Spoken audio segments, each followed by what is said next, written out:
is Sprint Car Night. Sprint cars, and more Sprint cars. It's the Scardifield Smash King of Wings. Defending King, Dane Kingshot takes on Williamson, Kendrick, Mayola, Madsen and Oldfield. Sprint cars best battling out for 40 grueling laps with a pit stop. The 44th Scardifield Smash King of Wings. Saturday, November 15 from 6. Bring your family, bring your friends. We'll bring the wings. Grab your tickets, motorplex.com.au. You'll be there. Well, welcome to Let's Talk Sprint Cars. Con, Migro and Graeme Sinden with you on a beautiful summer's afternoon, spring afternoon, Con, 25 degrees or thereabouts down here at the Motorplex. You couldn't ask for anything better for the Scardifields King of Wings. Yes, and a good field of cars, and probably one of the biggest fields ever for the King of Wings event. And we've brought some old favourites back, a lot of young men that have just come back from after spending a good time in America, and they're red hot, ready to go and take on our local champions like Dane Kingshot, Callum Winston, Christopher Coyle and company. Well, Con, this event, Scardifields King of Wings, Scardifield Smash Repairs, that is, it's a unique event, a 40-lapper split in two. You had something to do with the introduction of this event about 44 years ago when you were 10 or 12 years old or something. So you are very kind. But it's turned out to be a brilliant event, isn't it? It's an iconic event and one that I love. I know lots of other drivers love it, and the fans warm to it, don't they? Yeah, and I think the other good thing about it, Graeme, is that often if you are a spectator and don't go down to the pit area, you don't see how the pit crews are actually working. Well, tonight, at a certain time, anything after lap number 10 to say lap number 25, the steward will call a stoppage, and then they'll be able to see the pit crews working on the race cars, and it's quite remarkable to see how good they are. Con, I just want to put this slide on the screen for a moment. Scardifield Smash Repairs King of Wings, a wonderful event, and Frank Scardifield throwing in a $5,000 bonus for the driver leading the race at the compulsory pit stop if he can go on and win the feature race after 40 laps. What a great concept, and it turns the race now into a technical race, doesn't it? Because first you've got to win the first half, you've got to keep your tyres underneath you and then go on and win the second half. Correct, and then you have to also be able to judge your car, because I think if you change a tyre in your first stoppage, you go the back of the bus irrespective of where you finish. So there's a lot to think about when you're in the first 20 laps or whatever it will be, and then you have to save your car and then make sure it can do the final laps.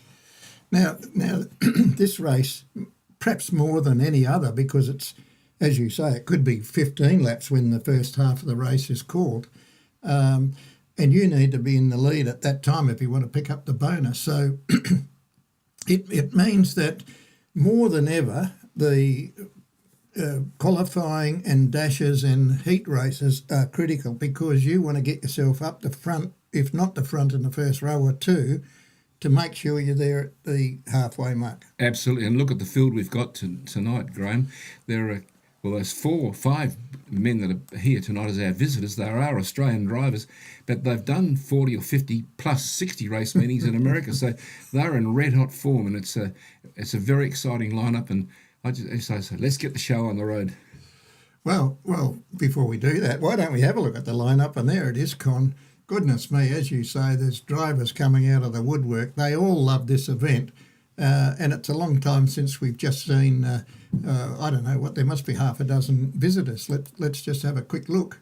There they are, James McFadden, Jai Corbett, Kerry Madsen, Luke Oldfield, Ryan Newton and Christopher Harris from the Northern Territory. Yeah, and young Chris is going to stay here until the end of the season, apparently, so he's made his plans well and truly into order, so he's making sure the car will stay here.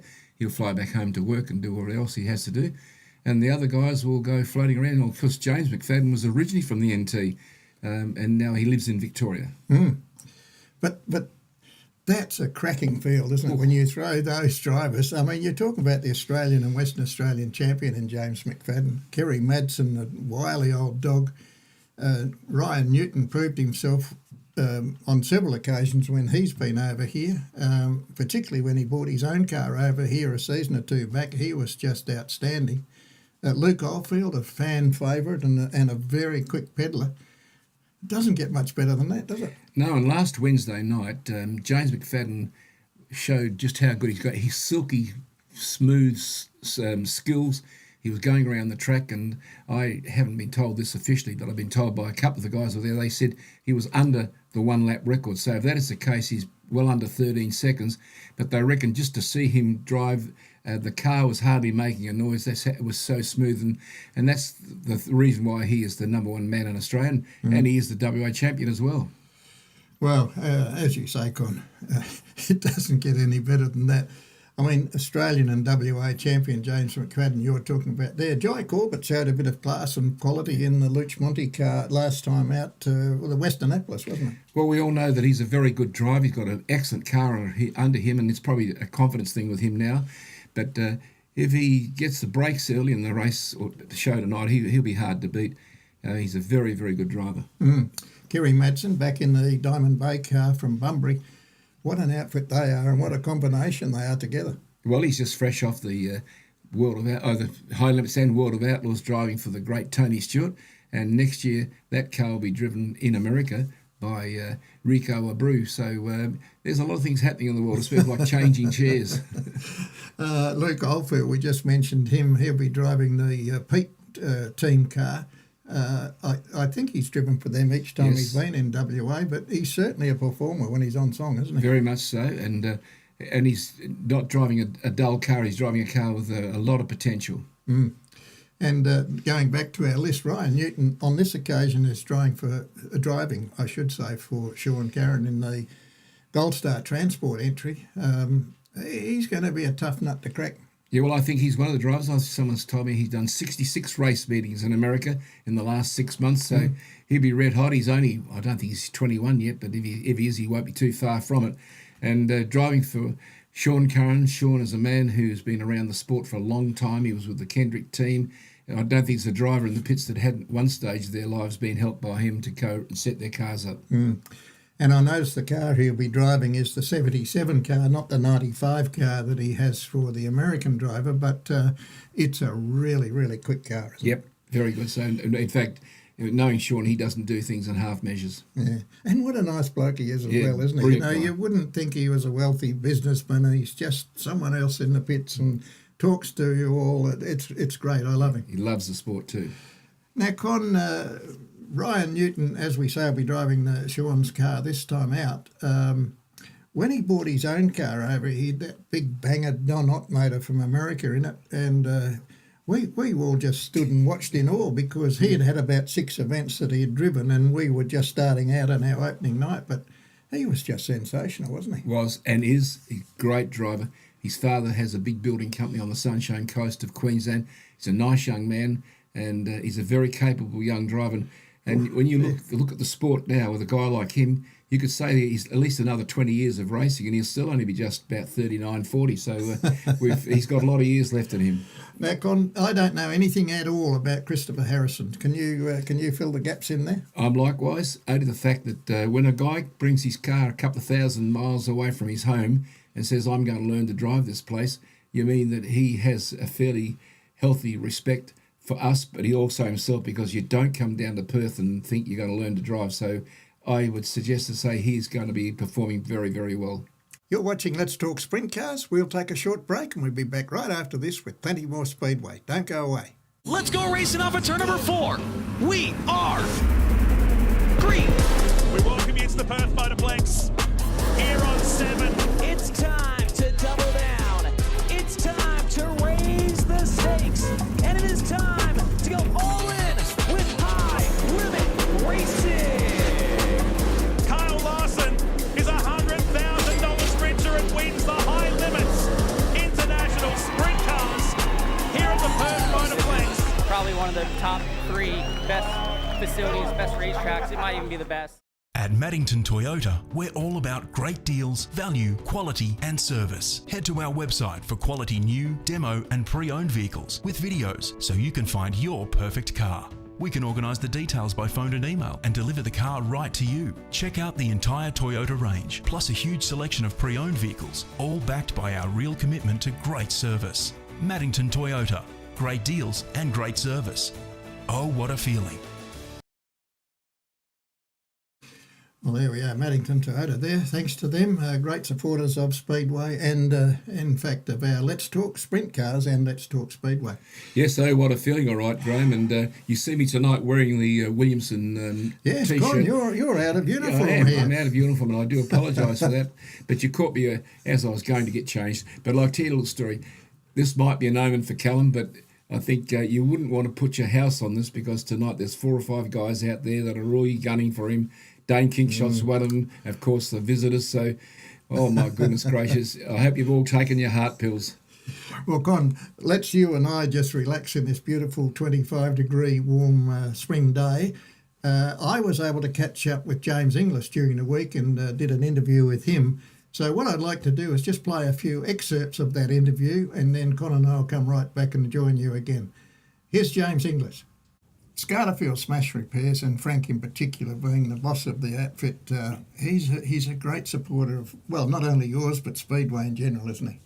Yeah, he's unreal bloke in general. He helps so many teams out, so many drivers out, so many people to do with the sport. You see his name, over that many teams' cars, and he's just one of those guys that doesn't really have his favourites. He helps everyone, and it's pretty special to have people like Frank in the sport. Mm. You've gone back to the number 5. Tell us the background of that. Yeah, so that was pretty special to be able to get the number 5. Pretty much throughout my go-karting career, I had the number 5, and it brought me a lot of success and a lot of good times in go-karts. So when it sort of come up for grabs, we jumped on it and were lucky enough to get it, and hopefully it brings us as much success in the sprint car. Now, you just mentioned number 5 as the number you used in your karting days. That's dirt track karting. Tell us a little bit about that, because you've been not just good, you've been brilliant at it over the years, and I understand you're now the Devil Race Karts West Australian distributor. Yeah, I've been meaning to give something back to Darren, one of my big sponsors throughout my sprint car career. And obviously with the Diamond Bay deal, they were, helped them immensely. And so I wanted to give something back to Darren and Devil Race Karts, and thought I'd try and sell a few go-karts in WA for them. So see how I go. I don't know how I'll go, but hopefully a few guys jump on board and buy some Devil Race Karts and support us. And yeah, he helps so many teams out as well, whether it's in SA or WA, anywhere all over Australia. You'll see them supporting a lot of teams as well. Right. And there on the car on the screen now, your car number 5 emblazoned on it, and proudly supporting the Devil Race Karts on the sideboard there.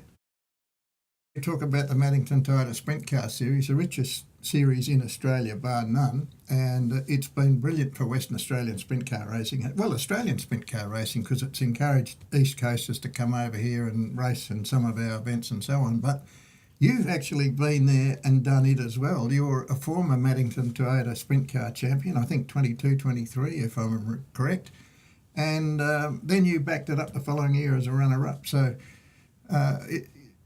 it's difficult to win those things, isn't it? You've got to be on the game and be consistent almost every week. Yeah, extremely difficult. Every single season's getting tougher and tougher, and you've got to, you just can't have DNFs now. Like a few years back, you could probably have a few bad runs and still be up at the pointy end, but now everyone's getting so consistent. You've really got to finish up the pointy end. So. It's awesome. Credit to all the drivers and teams and everyone that's got involved in putting this awesome series together.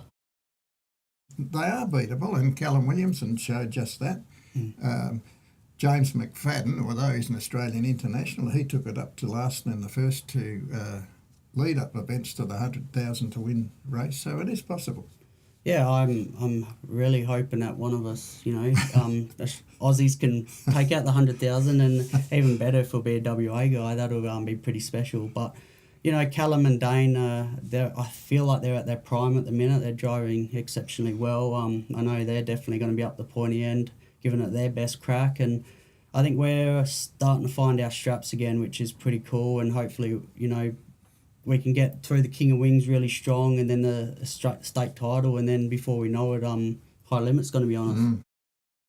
Got a race against the best during the December period when High Limit starts. We're going to have 10 plus Americans coming over, and probably some of the best in the world. So, you know, it's as long as we can try and mix it with them, and if we can rub wheels with them, you know, you're up there doing something right.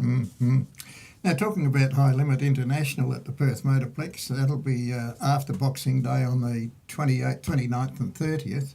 And as you say, we'll have some, if not the best, sprint car drivers in the world racing here. Rico Abreu has just won the High Limit Kabuto series over there. He's the current 25 champion, and he displaced Brad Sweet, of course, who was the champion for about 5 or 6 years prior to that. So 2 drivers just there are as good as any you're going to get in the world, and then you throw Kyle Larson and other Americans and East Coasters into the field. That you're racing against the best of the best, aren't you? Yeah, and absolutely, that's what they do for a living, and that's what their job is. So you expect them to be obviously really good, but they come, you know, they're only human at the end of the day. They're beatable, so that's how you've got to sort of think about it. And yeah, they've you know, you try not to think that they've just come off 80 or 100 shows, but you know, at the end of the day, everyone's got your 4 wheels and a steering wheel, and they're beatable. Now, tell me a little bit about yourself now. When you're out there, not just with our own talented local guys, but when some of these East Coasters and the Americans come across here and you're rolling around on warm-up and you're rolling alongside of Rico or Kyle Larson, does it do anything to you, or is it just another competitor on the track? Oh, I think definitely when you're rolling up beside Kyle Larson, you probably heart rate goes up a little bit more, but you do also get a little bit more comfortable because you know they're going to they're going to race hard, but they're going to be pretty respectful, and they'll rub wheels, but they won't necessarily be out of control or put you into the fence. So you do know when you pull up beside them that it's going to be tough to beat them, but that's unfortunately the game that we're in. Well, James Inglis there, Con, a few excerpts of an interview we did with him during the week. He was a former King of Wings champion here. He was cloaked in the crown and the red coat. So let's see if he can do that again and take another $5,000 bonus from Frank. And just going by the interview too, Graeme, he's changed a lot. He's a lot more confident than what he was when we first got him. He was very shy and probably didn't really want to be interviewed, but this time he did an excellent job, and we tip our hat to him. Good on you, James. And bear in mind that when he won that a couple of years ago, he chose to go to the back of the bus in the restart, and he got himself another $5,000 bonus because he won it. So he went away with $10,000 that night. Now, tonight, that offer's not on the board, but there's still $5,000 to go for the man who could be leading after the first and naturally after the second one because he's the overall winner. Yes. Con, this is also a round of the Maddington Toyota Sprint Car Series, and we needn't lose sight of that, albeit it's an exciting standalone event. But the points as we know them after the first 2 rounds, Callum Williamson leading by 2 points. It's not terribly clear on our screen at the present time, so we'll just quickly run through them. But Callum Williamson certainly leading by 2 points from Dane Kingshot, of course. So the 2 culprits are back at the top again. Oh yeah, and you know that the Bunbury Toyota team they've got a complete new motor and the whole lot this year, so they mean business. They're chasing title number 3, and whilst they love the Motorplex, they haven't come here to enjoy the facility. They've come here to win races. So back on the sheet again, Taylor Milling, he's in 3rd place, followed by Brad Mayolo, both real hot contenders, aren't they? I'm very pleased for Taylor too, because, you know, he broke his back 2 or 3 nights before the end of last season, and he's had a horrific time with operations, etc., in hospital, rehabilitating up in Kalgoorlie, and like his father would have driven down here last night to get here in time to get themselves settled in. They'll race the night, and then tomorrow, being Sunday, they're in the transport and they take the car all the way back from back to Kalgoorlie, I should say. Daniel Harding and Michael Keane. Daniel Harding, no surprise really to be up there, and it's great to see that he's enjoying a good year after 2 events. But Michael Keane in 6th position, that's really special, isn't it? Well, you can virtually say he's a novice in the open class because he's into his second season and he's with Steve Duggan. So he's had to learn a brand new team, and he's a hell of a racer, a very talented young man. And Steve Duggan, he's a guy that's done a huge amount for the sport behind the scene over the years. He's had some fabulous drivers drive his race car, so I'm glad that they're getting success. Steve, again, an unassuming man, a bit of a lad in some ways, but I always enjoy talking to him and being around him. He's such a nice man. Yeah, lovely guy. Jason Kendrick, he's up there in the top 10. It's good to see him. Well, a lot of fans would probably say at long last, he's had 3 seasons ago, he won 7 feature races, and he's done virtually nothing in the last 2 seasons other than be a lot of frustration. But he indicated that on his second night that he raced here a couple of weeks ago that he's turning the corner. The car's got a new paint job, in which I always said it should have been different than black. How good does it look? And it looks beautiful. And his father is a lot happier. He finished 8th or 9th in the A main last week.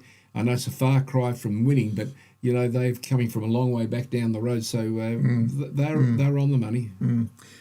Chad Pittard, he's up there in 8th position. How good is it to see Chad there? This is his first full year of 410 sprint car racing.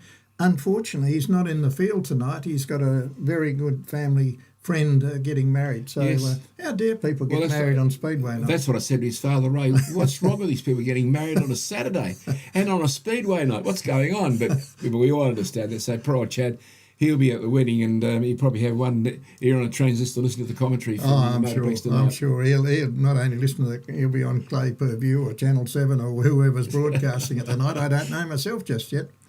Ryan Bomber Lancaster, he's also in the top 10. How good is that? He's struggled a bit in the last couple of years.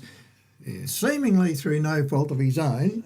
He's just been in the wrong position at the wrong time, involved in accidents and one thing and another. It's a tough business being in this sprint car world. You'll notice during the week that he's got a new motor going in his sprint car tonight, and also he's got a brand new prime mover. But look, the poor young blighter here had a crash up at Ellenbrook, getting himself fit for this motor speed, and then he had horrific burns. Ended up in hospital for a week or 2. And as you know, that puts you back. But because the worst thing with burns is it does create a lot of shock through your system. So the doctors had to keep an eye on him. And then on the opening night this year, he was involved in the crash with Christopher Cole, really again through no fault of his own. So you think, when's this boy's luck going to change? Yeah. But I think you're right. He's shown a lot of improvement. And with the new transporter and now the new motor, well, we hope that he's turned the corner. Now, talking about Christopher Coyle, he's in top 10 position. How good is that? Because he didn't compete, in fact, in the first round because of the crash that you're talking about with Ryan Lancaster. That's true, he didn't. Someone's knocking. My head must have shrunk. Look, Chris is he's showing the form that you and I have both been wanting to see for a couple of years. He's got a new crew chief and his brother Jono, and all of a sudden he's now not working on the car 10 days a week, 50 hours a night. He's now coming to the racetrack a little bit like a gentleman racer. He's got to bring his race suit and his crash hat and bring his nerve to go out and race. And so he's turned the corner. Well, the crowds are starting to fill the stadium now. Huge excitement and expectation walking around the pits here. The drivers are all keyed up. There just seems to be a buzz in the Perth Motorplex venue at the present time. There certainly is, and it's a magnificent venue when you see it in the daylight. And of course, there's a lot of new people coming tonight, and it's amazing. I've had in the week leading up to this event, a lot of people telling me they haven't been there since the days of Clement, or they haven't been there at all for whatever reasons, but they're going to head it down. So I think you're dead right. It's a very exciting feeling around the place.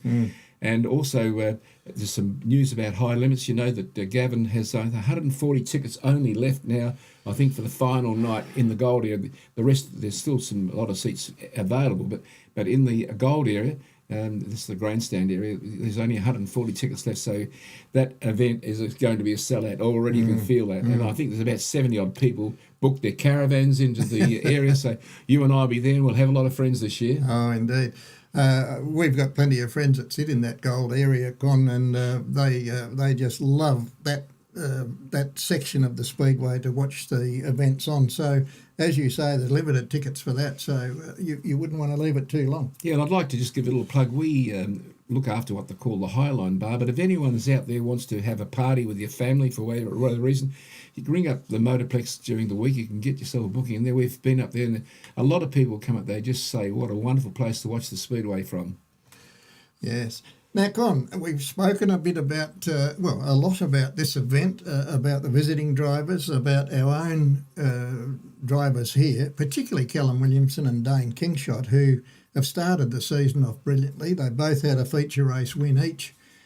Can't do much better than that. And both of them have had good charges through the field when they didn't win their feature race. So they're in brilliant form. But beyond them, there's 10 or 12 locals that could win the event. But with the addition of all these East Coasters and James McFadden, another equation now presents itself. Well, it does. To pick a winner, really, you'd be like trying to get a needle in a haystack. But I can say one thing. I've noticed that the work that's been done for the Motorplex preparation night with Mikey Rimmer and his team, they've done a lot of work. They've turned the track, virtually rebuilt it from Wednesday night, would you believe? We had a night last night for Fast Friday, big fields there last night, and they've had to do it really nearly all last night, and now they're here to do it in preparation for the Speedway tonight. And we go right through till 10 o'clock without even a stoppage, so it's going to be pretty big, huge commitment. Well, Con, we better wind up our show, and you better change your shirt back into uniform, ready for this big meeting. Sorry, sir. Crowds are tumbling into the place now. We're really looking forward to the event. Well, you've been watching Let's Talk Sprint Cars. We hope you enjoyed the show, and we'll do it all again next time we meet for the WA Sprint Car title in a fortnight's time. Bye for now. At Maddington Toyota, we're all about great deals, value, quality and service. Head to our website for quality new, demo and pre-owned vehicles with videos so you can find your perfect car. We can organise the details by phone and email and deliver the car right to you. Check out the entire Toyota range, plus a huge selection of pre-owned vehicles, all backed by our real commitment to great service. Maddington Toyota, great deals and great service. Oh, what a feeling.